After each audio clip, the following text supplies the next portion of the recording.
Assalamualaikum warahmatullahi wabarakatuh. Jumpa kembali dengan channel inspiratif kita Nurmasa Project 19.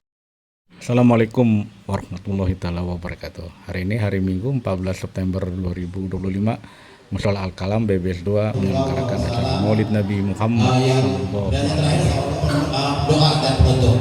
Nah, nanti ada untuk hadir di tengah-tengah kita.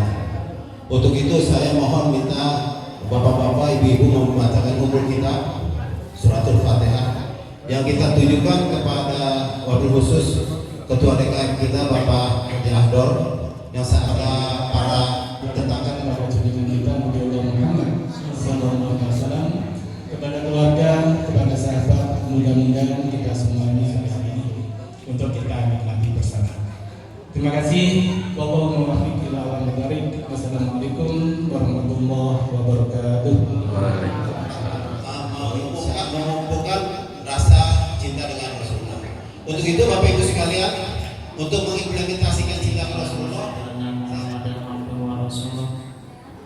Astaghfirullahaladzim, astaghfirullahaladzim, astaghfirullahaladzim, wa atubu ilaihi min jami'il ma'asi wa dzunub. Ila hadratin Nabil Mustafa Muhammadin sallallahu alaihi wasallam wa ala alihi wa azwajihi wa dzurriyyatihi wa li baitil kiram. Syukrillahi al-awwalil khair. Alhamdulillahi rabbil alamin. Ar-rahmanir rahim. Maliki yaumiddin. Iyyaka na'budu wa iyyaka nasta'in. Ihdinas siratal mustaqim. Siratal ladzina an'amta 'alaihim ghairil maghdubi 'alaihim waladdallin. La ilaha illallah, la ilaha illallah, la ilaha illallah, la ilaha illallah, la ilaha illallah, la ilaha illallah, la ilaha illallah, la ilaha illallah, la ilaha illallah, la illallah, la ilaha illallah. من بعد جذبها وأذنيت الأسماء للقاطف الجانب وخفت على الأفواه حزنا وحسرة تماثيل أسلام عبدنا وسلبان وبالحمد نادت في قريش دوابها بقول فصيح محرس كل ملسان وأشرت الأمل تنهج جهرة بإخباره الحسنى وسائر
وصلاة الله على أحمد ما شاء لله شاعي صلى الله على محمد وآله وصحبه وسلم.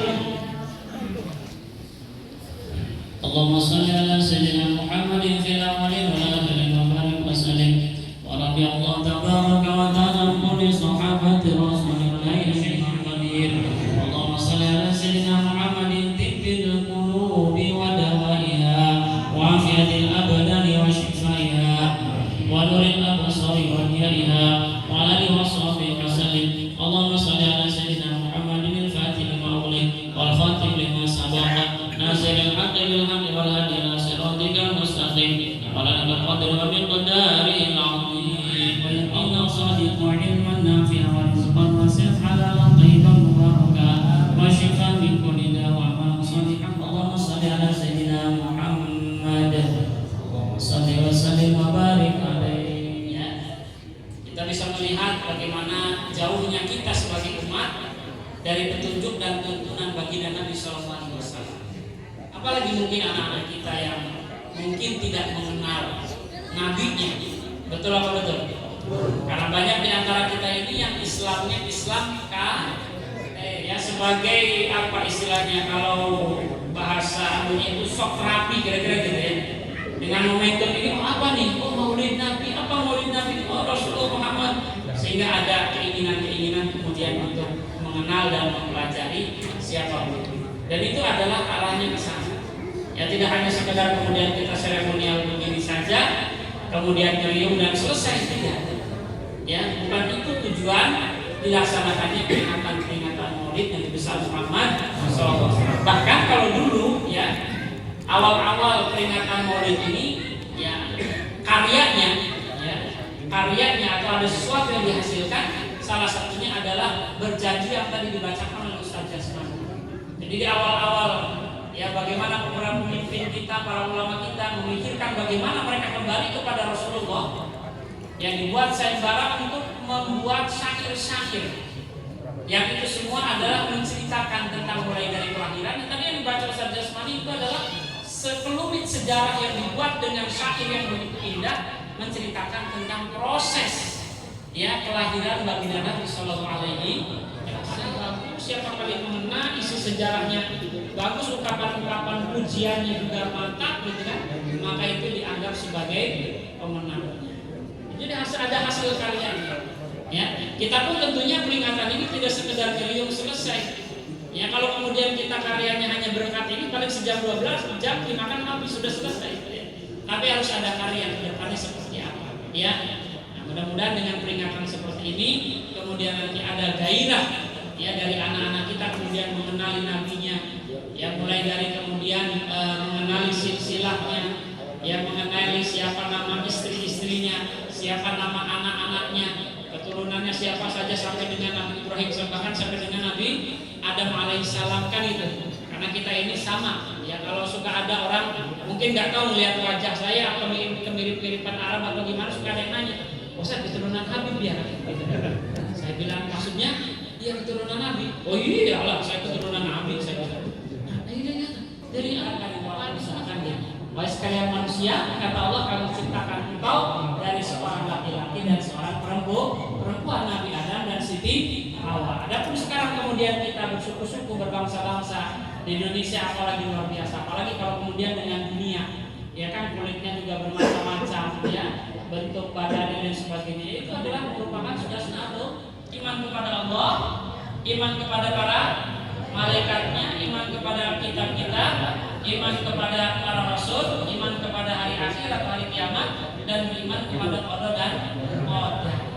Dan iman kepada rasul adalah menjadi salah satu bagian dari rukun iman yang 6 itu. Salah satu saja dari rukun iman yang 6 itu kita tidak percayai, kita tidak yakini, gugur semua keimanan kita. Nauzubillahi min dzalik. Maka itu satu kesatuan. 6-6-nya itu harus kita yakini, termasuk iman kita kepada Rasul. Bagaimana iman kepada para rasul itu? Kita meyakini bahwa Allah ya sepanjang adanya umat manusia di bumi ini mengutus para rasul ya, yang jumlahnya sangat banyak sekali, apalagi digabung dengan Nabi. Tapi minimal yang harus kemudian kita ketahui, dan itu disebutkan di dalam Al-Quran, minimal 25 Nabi. Itu apa masa para rasul. Artinya kalau sudah ditutup, tidak akan pernah ada lagi Allah mengutus dan mengangkat seorang nabi ataupun rasul. Jelas? Ya. Maka kita harus mengimani bahwa Rasulullah itu adalah betul-betul seseorang yang diangkat oleh Allah untuk menjadi nabi dan juga rasul, mendapatkan wahyu dari Allah dan berkewajiban untuk menyampaikan wahyu ataupun risalah itu kepada umat manusia. Kalau dulu nabi-nabi itu diutus kepada umat-umat tertentu. Kalau Nabi Muhammad ya karena tidak ada lagi nabi setelah beliau, maka risalah yang beliau bawa, wahyu yang beliau terima ini harus disampaikan dan berlaku bagi seluruh umat manusia semenjak Nabi Muhammad diangkat menjadi Rasul sampai dengan manusia terakhir nanti. Ya, termasuk kita di dalamnya. Beliau adalah utusan Allah, tapi tidak beriman. Begitupun di zaman sekarang kita banyak. Ya, kita alhamdulillah termasuk orang yang dipilih oleh Allah untuk beriman kepada beliau. Alhamdulillah. Bersyukur. Tidak semua orang. Allah akan memberikan dunia kepada orang yang dicintainya dan juga kepada orang yang tidak dicintainya. Tapi Allah hanya akan memberikan hidayah dan iman kepada orang yang dicintainya. Alhamdulillah. Berarti kita termasuk orang yang dicintai Allah. Amin ya rabbal alamin. Kita diberi iman oleh Allah. Ya, padahal kita tidak pernah bertemu langsung dengan Rasulullah. Iya kan? Itu mendengar mungkin baru sedikit-sedikit. Ya, inilah anugerah. Karena hidayah itu, iman itu adalah anugerah dari Allah Subhanahu wa taala. Maka ini kita wajib ya sebagai umatnya Rasulullah, sebagai umatnya Nabi Muhammad mengimani, meyakini. Kalau tidak ya berarti kita dosa. Kalau tidak berarti kita kafir. Nauzubillah min. Kita sebagai mukmin ya. Dan ini iman ini harus kita syukuri. Yang kedua, kewajiban kita kepada beliau tentu saja setelah mentaatinya adalah kita setelah mengimaninya adalah kita mentaatinya. Ya. Wa atiullaha wa atiur rasul. Banyak sekali dalam Al-Qur'an ya ayat-ayat, demikian juga hadis-hadis ya yang memerintahkan kepada kita, yang memberikan petunjuk kepada kita agar kita taat kepada Rasul. Ayat yang sangat populer biasanya kalau bulan Maulid itu adalah firman Allah Subhanahu wa taala, a'udzubillahi minasyaitonirrajim, laqad kana lakum fi Rasulillahi uswatun hasanah. Walaupun itu redaksinya bukan perintah, tetapi makna tersiratnya adalah hei umat manusia. Ya, tuh telah ada pada diri Rasulullah uswah hasanah, contoh teladan yang baik. Untuk apa? Tentunya yang namanya contoh teladan ya harus kita ikuti, harus kita pedomani, harus kita turuti, harus kita taati. Kalau Rasul mengajak A, kita harus A. Kalau Rasul mengajak B, kita harus B. Ini wajib hukumnya. Iman tanpa ketaatan ya iman. Ya kan? Itu. Kenapa? Karena iman itu kan keyakinan yang kemudian harus dibuktikan dengan amal perbuatan. Dan Allah memerintahkan kepada kita. Bahkan bukti dan tanda cinta kita kepada Allah ya harus diwujudkan dengan mengikuti dan mentaati Rasulullah. Qul in kuntum tuhibbunallah fattabi'uni yuhibbukumullah. Katakan Muhammad kepada umatmu, jika kalian benar-benar mencintai Allah. Kan ada yang mengarang begitu. Udah saya juga beriman kepada Allah, saya juga cinta kepada Allah, tapi nggak mau taat, tidak mau ikut dengan Rasulullah. Itu bullshit, itu bohong kata Allah. Makanya Allah memerintahkan kepada Nabi Muhammad, katakan kepada orang-orang itu, jika memang ia benar mengimani Allah, mencintai Allah, ya, fattabi'uni, maka kuncinya, syaratnya adalah ikuti aku. Ya, itu perintah Allah kepada Rasulullah. Artinya apa? Berarti keimanan kita pun kepada Allah percuma saja kalau kita tidak mau mengikuti dan mentaati Rasulullah. Ayo, sekali lagi, Maulid ini adalah bagaimana untuk kemudian kita belajar menteladani. Kalau ini Maulid ini hanya sekedar seremonial saja, tapi intisarinya bukan ini. Ya, intisarinya adalah apa yang diminta oleh Rasul kita ikuti. Kalau saya sering mengumpamakan karena begini, mohon maaf ya. Ada juga mungkin sebagian masyarakat yang tidak setuju dengan acara-acara begini. Betul apa betul? Iya kan? Apa sih maulidan itu? Apalagi manjang, sholawatan, zikiran itu bid'ah itu. Iya kan? Oh, itu memang adalah sesuatu yang tidak dilakukan oleh Rasulullah.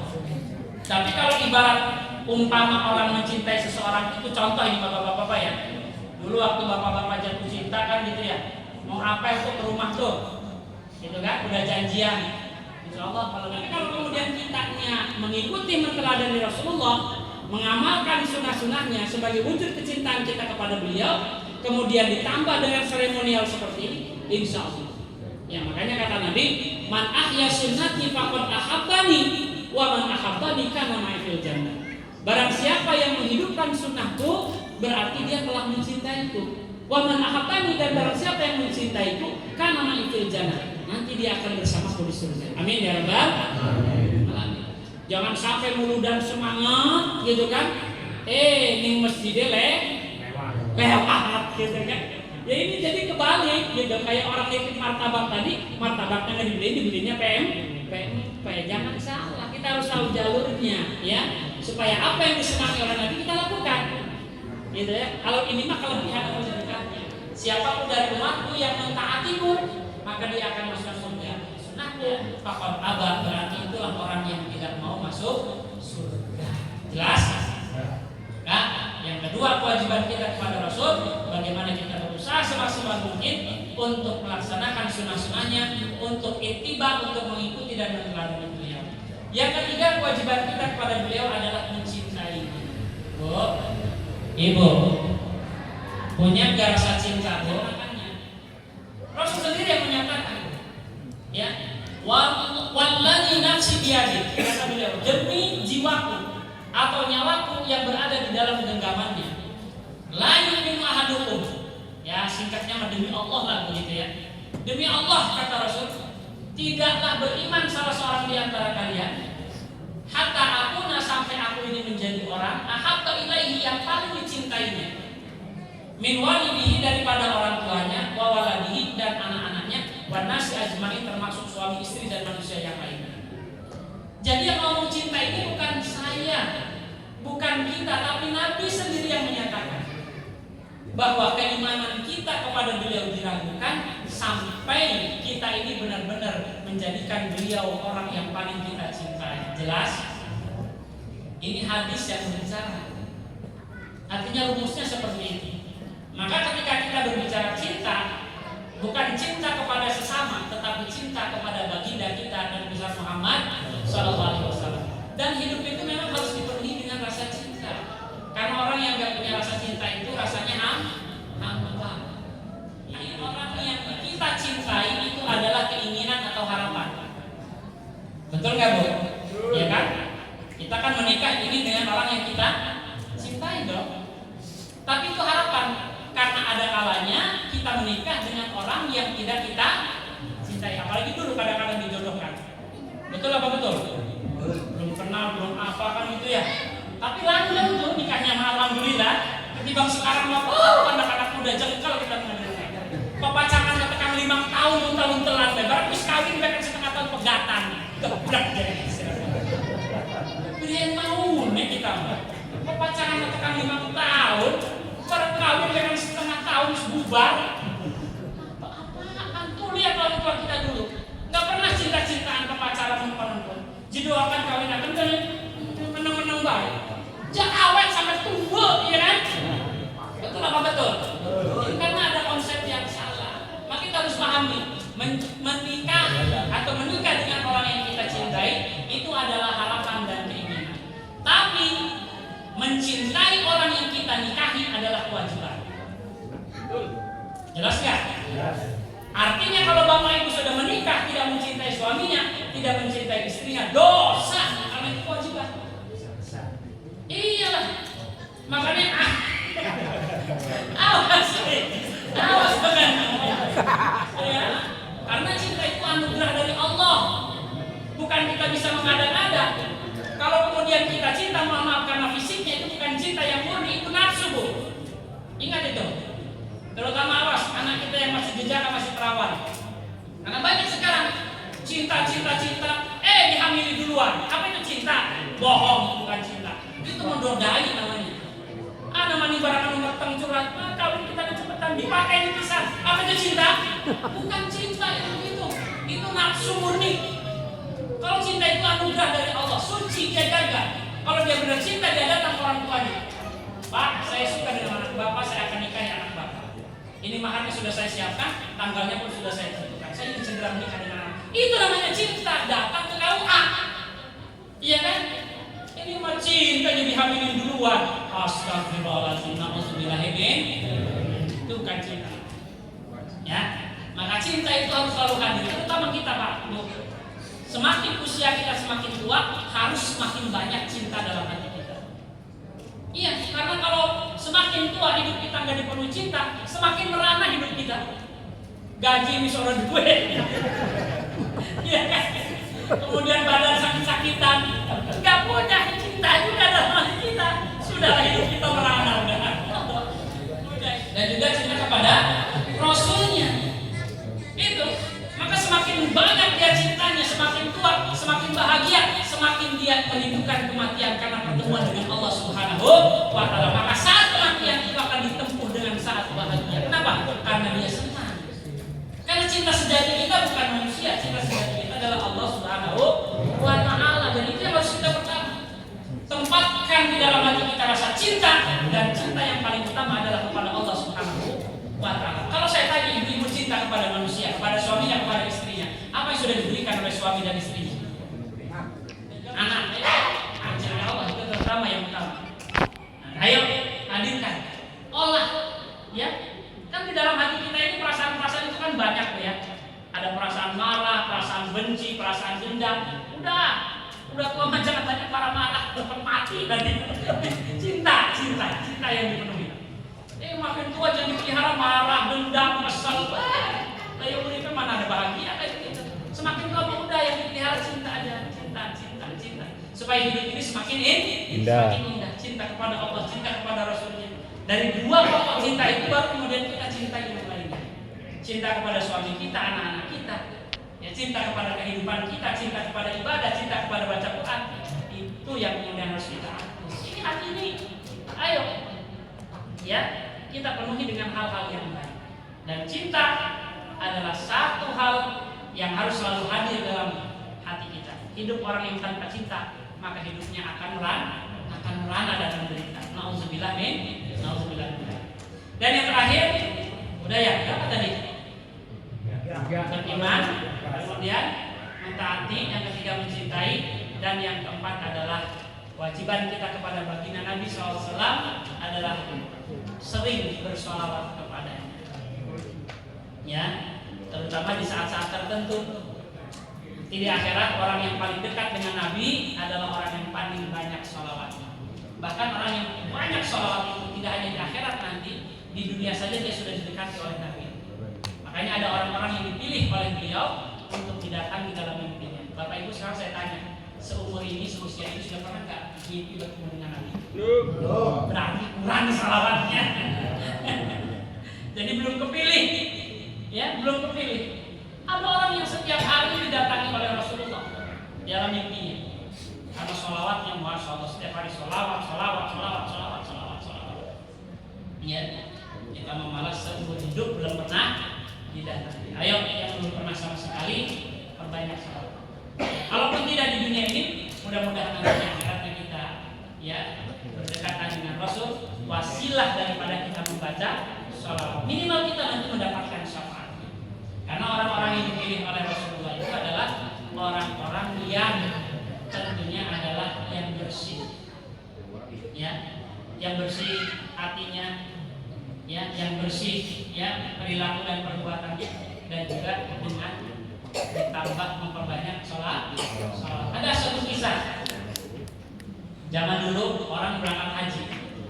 Dan memang ini tidak didatanginya ketika dia sudah meninggal ya, tapi dia banyak sholawat. Gitu ya. Jadi ceritanya ada dua orang berangkat haji. Kalau dulu itu kan kendaraannya masih kuda atau onta. Kalau yang dekat-dekat mungkin jalan kaki lah yang tidak terlalu jauh. Nah, kebetulan ini mungkin secara ekonomi hanya baru sekedar mampu, tidak berlebih. Sehingga dia berangkat hajinya itu dengan berjalan kaki. Jadi dari satu kampung ke kampung lain, nanti malam-malam dia istirahat, besok lanjut lagi perjalanan seperti itu. Nah, pada satu perjalanan itu si bapaknya ini karena sudah tua sakit. Bapaknya ini sakit, mungkin kelelahan juga karena banyak jalan gitu ya. Nah kemudian pas sakit itu dia mampir, ya dulu juga sama, cuma mungkin enggak saya baca sekarang. Kalau sekarang kan tempatnya hotel apa kan banyak gitu ya. Yang nginep lah mungkin di rumah di kampung itu, dia bertamu kan gitu ya. Sakit itu kemudian meninggal dunia. Pas begitu meninggal dunia, si anak ini kaget karena begitu dilihat wajahnya itu dan badannya hitam kelam. Bingung anaknya ini, Allah katanya. Kenapa ayah saya ini kok malah mukanya kemudian berat badannya gosong begini, gitu ya. Karena waktunya malam mau dimakamin kan belum keburu kan gitu yang nunggu pagi. Karena dia kelelahan, tertidurlah di samping jenazah ayahnya yang meninggal tadi, yang gosong gitu ya. Tiba-tiba dalam tidur itu dia mimpi didatangi oleh seseorang yang dia belum pernah melihatnya, gitu kan. Kemudian di mimpinya itu datang dia menemui nyamperin jenazah bapaknya itu. Setelah menyamperin dia dibuka wajahnya dan diusap. Begitu diusap oleh orang itu, kemudian wajahnya kembali putih lagi seperti biasa. Nah si orang ini kaget gitu kan, kok bisa katanya gitu. Pas mau pergi orang yang usap wajahnya itu dipeganglah, jangan dulu tuan ini siapa katanya gitu. Nah diceritakanlah oleh sosok orang itu yang ternyata adalah Rasulullah gitu kan. Ceritakanlah, bapakmu ini memang nakal katanya selama hidupnya, banyak dosa, tapi dia juga banyak salawat, gitu ya. Jadi akhirnya Rasulullah memberikan syafaat kepada orang tersebut ya selama di dunia dan nanti tentu di akhirat. Nah disitulah begitu ngaku bahwa orang itu adalah Rasul, kaget ya bangun pas dilihat benar jenazahnya udah putih lagi, enggak gosong lagi, biasa lagi. Wah disitulah dia kemudian selama tawaf itu hajinya itu baca sholawat aja, gitu ya. Lagi tawaf baca sholawat, lagi sa'i baca sholawat kan gitu. Sampai kemudian ditanya ketika didengarkan, kalau kita kan biasa banyak ya tawaf bacaan ini, doanya, sa'i bacaan ini mah enggak, dia sholawat aja. Begitu terdengar oleh seseorang itu ditanya dan ternyata kisahnya itu. Jadi semenjak mimpi itu si orang ini, anak ini tidak pernah berhenti baca sholawat. Assalamualaikum warahmatullahi wabarakatuh. Waalaikumsalam. Supaya cepat kebagian. Jadi ini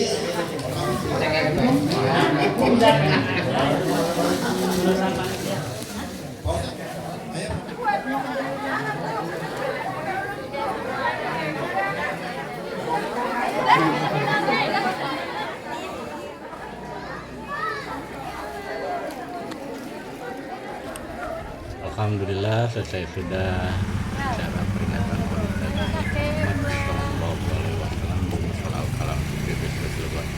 Semoga kita bisa mengambil ibrah dari peringatan Maulid Nabi Muhammad Sallallahu Alaihi Wasallam dengan mengimani, menteladani, mentaati, mencintai dan tentunya bersolawat untuk Nabi kita Nabi Muhammad Sallallahu Alaihi Wasallam.